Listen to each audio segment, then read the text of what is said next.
Filloi në vitin 2021, por ende nuk ka përfunduar. Qytetarët thonë se mund të ketë korrupsion në projektin e rikonstruimit të bulevardit Boris Trajkovski. Kryeministri Kristian Mickoski nuk ka përmendur ndonjë emër konkret i cili do të largohet gjatë riformatimit të pritur të qeverisë.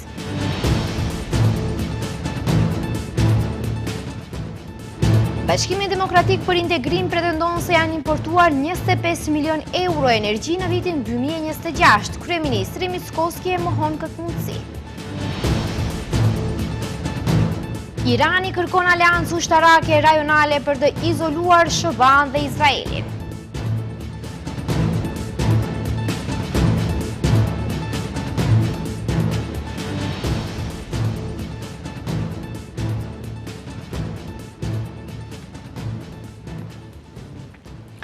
Përshëndetje të nderuar shikues, mirë se takohemi në lajmet orës 15:55. Filloi në vitin 2021, por nuk ka përfunduar ende. Rikonstruimi i bulevardit Boris Trajkovski, njohur edhe si bulevardi vdekjes, nisi në kohën kur kryetari i qytetit të Shkupit ishte Petre Shilegov. Aso kohë Shilegov tha se rikonstruimi plot do të zgjaste 2 vjet.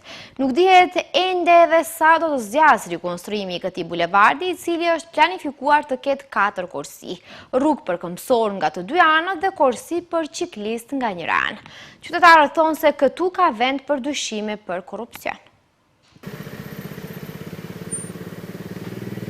Rikonstruimi i bulevardit Boris Trajkovski, i njohur edhe si bulevardi i vdekjes, filloi në vitin 2021, kur në krye të qytetit të Shkupit ishte Petre Shilegov. Aso kohe, Shilegov tha se rikonstruimi i plot do të zgjas vetëm 2 vite, por jemi në vitin 2026 dhe rikonstruimi ose përfundimi i këtij projekti nuk duket askund. Kur filloi rikonstruimi nga qyteti i Shkupit, njoftonin se bulevardi do të ketë 4 korsi, rrugë për këmbësor në të dy anët dhe korsi për biciklist nga njëra anë. Një qytetar për televizionin Shenja tha se kjo rrugë nuk bëhet për shkak se politikanët në vendin ton garojnë me njëri tjetrin se kush do të vjedh më shumë. Nuk bëhet se nuk ka kush të vjedh. Vjen njëri do ta bëjmë, vjen tjetri thosë se do ta bëjmë dhe në fund askush nuk bën asgjë. Kurse kjo është rruga më e frekuentuar që ekziston në vend. Shikoni vetëm sa puseta ka. Në këtë aks rrugor lëvizin të gjitha mjetet motorike. Për këtë rrugë javë më parë janë prononcuar edhe nga qyteti i Shkupit, kryetari Orce Gjergjevski ka deklaruar se prokurimi publik është hapur dhe se punimet priten të fillojnë brenda 40 ditësh. Sipas njoftimeve nga udhëheqësia e re e kryeqytetit, rruga është e gjatë 850 metra. Paralajmërimet janë se projekti do të përfundojë brenda këtij viti. Kryeministri Kristian Mickoski nuk ka përmendur ndonjë emër konkret i cili do të largohet në riformatimin e pritur të qeverisë. Ai ka folur në përgjithësi për emra që sipas tij nuk po tregojnë performancën e duhur, e të cilëve u ka kërkuar që të rrisin angazhimin. Se riformatimi i qeverisë do të sjellë ndryshime tashmë është e qartë, por çfarë ndryshime do të sjellë ky proces për koalicionin qeverisës, kjo ende nuk dihet. Kryeministri Kristian Mickoski hedh fjalë, por nuk konkretizon emra. Gjëja e vetme që deri tani dihet është se riformatimi do të ndodhë në muajt maj ose qershor. Por këtë temë kryeministri nuk e ka diskutuar as me partnerët e koalicionit. Nuk kemi biseduar, sepse edhe partnerët e koalicionit, por edhe VMRO të PMN kanë rigrupime të brendshme dhe ristrukturime. Unë pres që në muajin maj ose qershor të ulemi dhe të bisedojmë, dhe po, absolutisht do të bisedojmë hapur për të gjitha temat, cilat nga kuadrat të duhet të ndryshone dhe cilat jo, cilat të duhet të bëjnë rotacione, cilat portofole dhe kështu me radhë, kur të kemi më shumë substancë, do të përgjigjemi. I pyetur se nga cilat ministra Mickoski nuk është i kënaqur, ai nuk preferoi të përgjigjet, mirëpo se ka individ në qeveri prej të cilëve kryeministri nuk është i kënaqur, këtë e ka përmendur edhe mbrëm gjatë një interviste televizive. Ai u shpreh se për disa individ ka dilema dhe rezerva, ka dyshime dhe prandaj i paralajmëron që të japin edhe më shumë angazhim. Gjithashtu ka thënë se individ të caktuar nuk po investojnë mjaftueshëm dhe po sillen në mënyrë të papërshtatshme me atë që duhet të përfaqësojnë.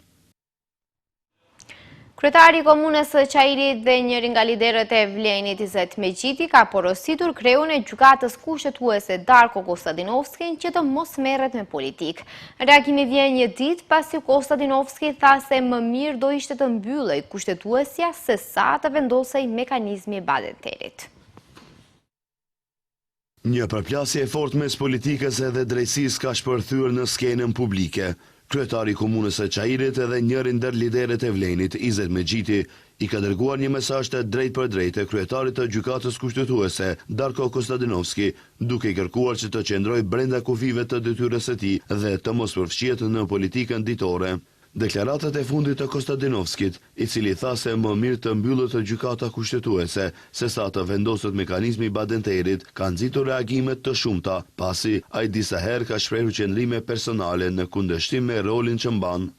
Në një intervistë për Ora 24, Megjiti theksoi se sjellja e tij i ngjan më shumë një kryetari partie se sa një drejtuesi të një institucioni të pavarur si gjykata kushtetuese. Nuk është rregull pra kryetari i gjykatës kushtetuese të jetë komentues i ngjarjeve politike, domethënë në bazë ditore ose në bazë javore. Bila dhe interpreton direkt. Në këtë rast pra do shfrytëzoj rastin pra për t'i bërë apel pra të jetë në nivel të detyrës si kryetari i gjykatës kushtetuese, nëse don që ta respektojmë atë institucion ashtu siç duhet të respektuar. Po me veprimet e tij, me deklarimet e tij, ma tepër i ngjan sa ai ka përqepje të mirat me politikë ditore, nëse është kështu, është mirë ta lënë atë pozitë dhe del për deputet ose del për një pozitë tjetër politike ku mund të shpreh mendimet e tij në baza ditore. Kujtojmë se kryetari i gjykatës kushtetuese Darko Kostadinovski, i njohur tashmë për deklarata që bëjnë zhurmë në opinion, të martën tha se jo vetëm që është kundër vendosjes së badenterit në gjykatën kushtetuese, por shkoi edhe më tej, duke thënë se më mirë të mbyllet ky institucion se sa të vendoset ky mekanizëm. Kostadinovski këtë argumenton duke thënë se nëse aplikohet ky mekanizëm, atëherë në vendime nuk do të ketë argumente kushtetuese juridike, por argumente të tjera. Mekanizmi i badenterit në gjykatën kushtetuese ose shumicë e dyfishtë nënkupton që ligjet që miratonën me shumicë të dyfishtë në kuvent të mos mund të rrezohen në kushtetuese pa shumicë të dyfishtë nga radhët e gjykatësve. Prokuroria Themelore Publike në Shkup ka ngritur akt akuzë kundër 3 personave të dyshuar për vjedhje të rënd të kryer në rrethin e fabrikës Zhelezara. Për një nga personat është propozuar paraburgim, ndërsa për 2 të tjerët janë propozuar masa paraprake sigurie. Sipas prokurorisë, në ditët e para të marsit, të akuzuarit kanë marrë nga rrethina e fabrikës lloje të ndryshme kablosh elektrike në vlerë rreth 196.500 denarësh. Pronë një firme nga Kavadari. Gjatë kryerjes së veprës, ata kanë dëmtuar edhe një kablo që ishte pjesë një instalimi publik elektrik, duke shkaktuar dëm shtesë të vlerësuar rreth 800.000 denar. Pas ngarkimit të kablove në një automjet dhe përpjekjes për të dalë nga rrethi i fabrikës, ata janë arrestuar. Prokurori publik ka propozuar vazhdimin e masës së paraburgimit për njërin nga të dyshuarit, ndërsa për 2 të tjerët mbeten në fuqi masat e mëparshme të kujdesit. Në vazhdën e rritjes së numrit të denoncimeve për dhunë në familje kohët e fundit, edhe një procedurë për një 59 vjeçar për dhunë në familje në Kumanov. Prokuroria Themelore Publike ka njoftuar se kumanovari dyshohet se gjatë dhunës familjare ka lënduar rënd bashkëshorten e tij. Më 20 mars në shtëpinë e tyre gjatë një përleshje verbale, i dyshuari e ka sulmuar fizikisht gruan duke e goditur me grushta dhe shqelma në të gjithë trupin dhe duke i shkaktuar fraktura të njëpasnjëshme në 3 brinj. Bëjnë me dije nga prokuroria. Sipas prokurorisë, ai akuzohet për veprën penale lëndime të rënda trupore sipas nenit 131 paragrafi 2 në lidhje me paragrafi 1 të kodit penal. Prokuroria Publike i propozoi gjyqtarit të procedurës paraprake të gjykatës themelore të Kumanovës caktim të masës së paraburgimit, me qëllim sigurimin e të dyshuarit gjatë procedurës. BDI pretendon se që nga fillimi i vitit 2026 janë shpenzuar rreth 25 milion euro për import të energjisë elektrike, duke theksuar se EMV nuk ka kapacitete të mjaftueshme prodhuese dhe se kjo mund të rrisë çmimet për qytetarët.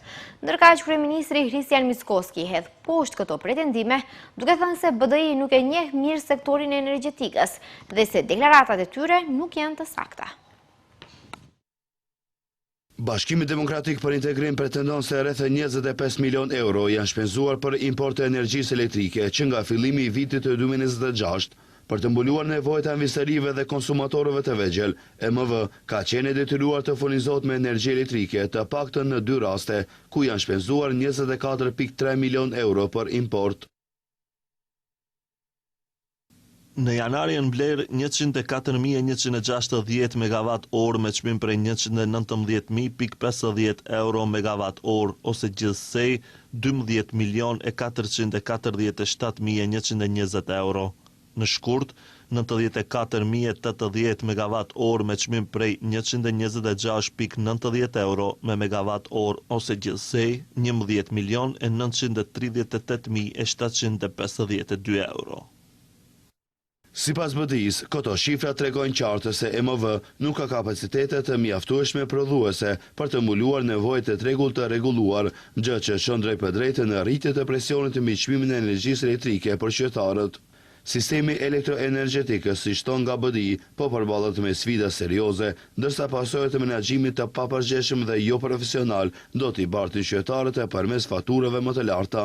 Ndërkaq, kryeministri Christian Mickoski mohon gjithçka. Ai thotë se përshëndet retorikën e re të BDI-s dhe fokusimin në problemet reale që i prekin qytetarët, por thotë se e keqja është se BDI nuk merr vesh nga energjetika. Dua ta përshëndes këtë sjellje të re nga ana e BDI-s sepse doli nga ato politika retro që ishin politika të politikanëve të para disa dekadave. Është mirë që dolën nga ato korniza të nacionalizmit, të etnopolitikës dhe folklorit dhe që më në fund po interesojnë problemet reale të qytetarëve.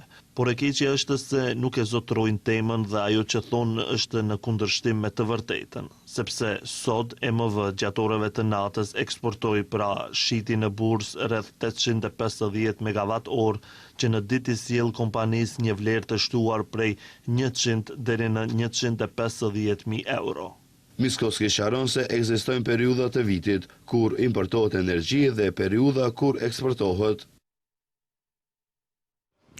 Është hapur sot panairi i mobiljeve në arenën Boris Trajkovski në Shkup. Nga 25 marsi deri më 29 mars, vizitorët do të kenë mundësi të njihen me trendet më të reja të mobilimit.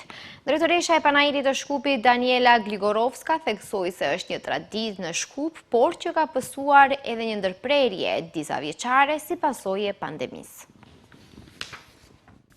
Atmosferë e gjallë, interesi madh dhe dizajne moderne pafund është hapur sot panairi i mobiljeve në arenën Boris Trajkovski në Shkup, ku për 5 ditë me radhë nga 25 marsi deri më 29 mars, vizitorët do të kenë mundësi të njihen me trendet më të reja të mobilimit. Drejtoresha e panairit të Shkupit, Daniela Gligorovska, theksoi se është një traditë në Shkup, por që ka pasur edhe një ndërprerje disa vjeçare si pasojë e pandemisë. Sajmët në mebel e tradicia.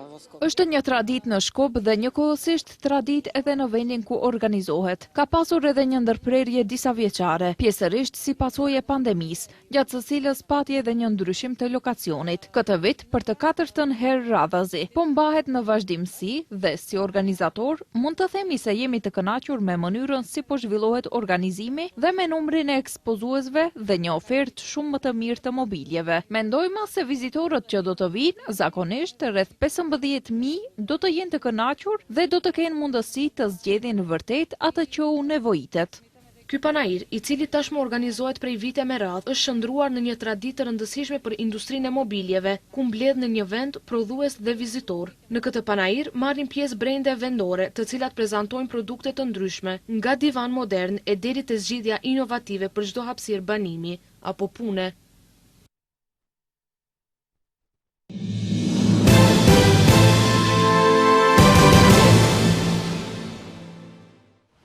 Në Kosovë, drejtuesi qytetaror po presin vendimet e gjykatës kushtetuese në lidhje me vendimin për shpërndarjen e kuvendit dhe për mënyrën e zgjedhjes së anëtarëve të Komisionit Qendror të Zgjedhjeve.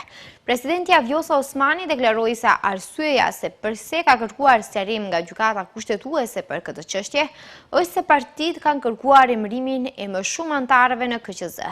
Ndërkohë, kryetaria e Kuvendit të Kosovës Albulena Haxhiu ka deklaruar se është e domosdoshme të pritet njoftimi apo aktgjykimi i gjykatës kushtetuese. Presidentja e Kosovës, Vjosa Osmani, është deklaruar sot lidhur me emërimin e anëtarëve nga partitë politike në Komisionin Qendror të Zgjedhjeve. Osmani ka thënë se arsyeja se pse ka kërkuar sqarim nga gjykata kushtetuese për këtë çështje është se partitë kanë kërkuar emërimin e më shumë anëtarëve në KQZ.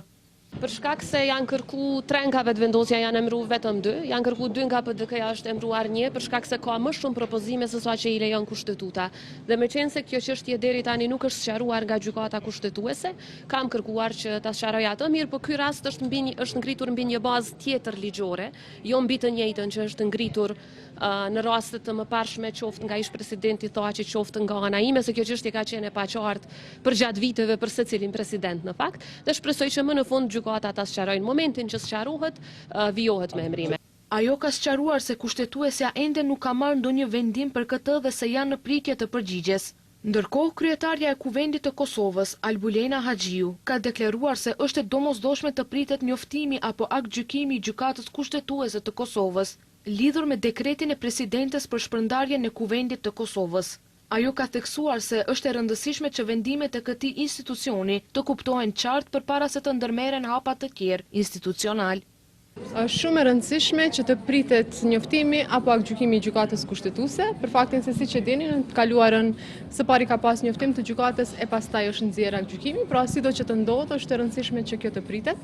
Siç e dini afatin që gjykata e ka dhënë me masën e përkohshme është 31 marsi. Uroj që sa më parë të kemi një vendim në raport me dekretin e presidentes Osmani. Kurdo që ky vendim të del, natyrisht që është e rëndësishme që ta shohim atë, ta kuptojmë atë dhe pastaj të veprojmë në përputhje me përgjegjësitë. Pasi Kuvendi nuk arriti ta zgjidhte presidentin e ri në seancën e 5 marsit, të nesërmen presidentja Vjosa Osmani e shpërndau legjislaturën e 10. Pas këtij vendimi, gjykata kushtetuese vendosi masë të përkohshme deri më 31 mars, duke ndaluar çdo veprim të presidentes në lidhje me dekretin për shpërndarje të Kuvendit, por edhe ndaloi çfarëdo veprimi të këtij institucioni. Pjesëtarët e Ministrisë së Punëve të Brendshme të Serbisë kanë arrestuar 4 shtetas të Shqipërisë në ndyshimin për nxitjet e urrëties kombëtare, racore dhe fetare përmes postimeve në rrjetet sociale. Autoritetet serbe njoftuan se janë arrestuar AS 1989-ës, EV 1984-ës, EG 1978-ës dhe AC 2005, të cilët u gjetën në territorin e Serbisë. Sipas policisë, AS dyshohet se ka publikuar një video në Facebook ku një grup personash ndodhen në një automjet në autostradë përmes Serbisë. Në video, thot policia serbe, të dyshuarit shfaqin simbolet të lidhura me idenë e Shqipërisë së Madhe dhe bëjnë komente për Serbinë në një kontekst të papërshtatshëm dhe negativ. Të dyshuarve u është caktuar ndalim deri në 48 orë, pas së cilës do të dërgohen në Prokurorinë e Lartë Publike në Beograd, departamenti i posaçëm për luftën kundër krimit të teknologjisë së lartë, me akuza penale të ngritura kundër tyre. Arrestimet vijnë në përvjetorin e fillimit të sulmeve ajrore të NATO-s në vitin 1999.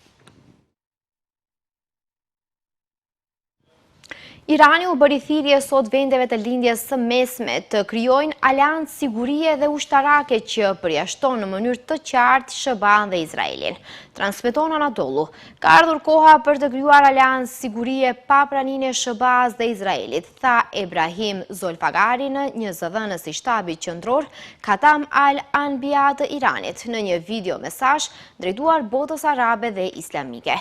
Ai e përshkroi agresionin e SBA-s dhe Izraelit kundër Iranit Irani si një pasqyrim të një faze të re dhe tha se Irani është në balë të mbrojtjes së kombit islamik. Zëdhënësi Zolfagari theksoi nevojën për të mos u mbështetur në fuqitë e jashtme dhe për të kthyer te mësimet e Kuranit, duke thënë se vendet rajonale nuk kanë nevojë për kombe të largta për të garantuar sigurinë e tyre. Ne duhet të bashkohemi për të garantuar sigurinë tonë dhe për të esur drejt një karte kolektive sigurie të bazuar në Islam dhe Kuran si një referencë, bazë dhe themel të fortë, tha ai. Një dron rus thuhet se hyri në Estoni dhe goditi një termocentral auvere në Idaviru, por pa shkaktuar dëme. Qeveria estoneze u mblodh në një seancë të jashtëzakonshme për të diskutuar sigurinë kombëtare pas kësaj ngjarjeje. Kompania e energjisë elektrike Enefit Power thotë se nuk ka pasur dëme në termocentral dhe se incidenti nuk do të ketë një ndikim të rëndësishëm në sistemin e energjisë elektrike të Estonisë. Këto janë efektet e luftës së agresionit në shkallë të gjerë të Rusisë. Mund të supozojmë se do të shohim më shumë incidente të këtij lloji, tha Margo Paloson, drejtoreshe e përgjithshme e shërbimit të sigurisë së brendshme të Estonisë. Shikues të nderuar, këtu është fundi i lajmeve. Ju falenderoj që na ndoqët, mirupafshim.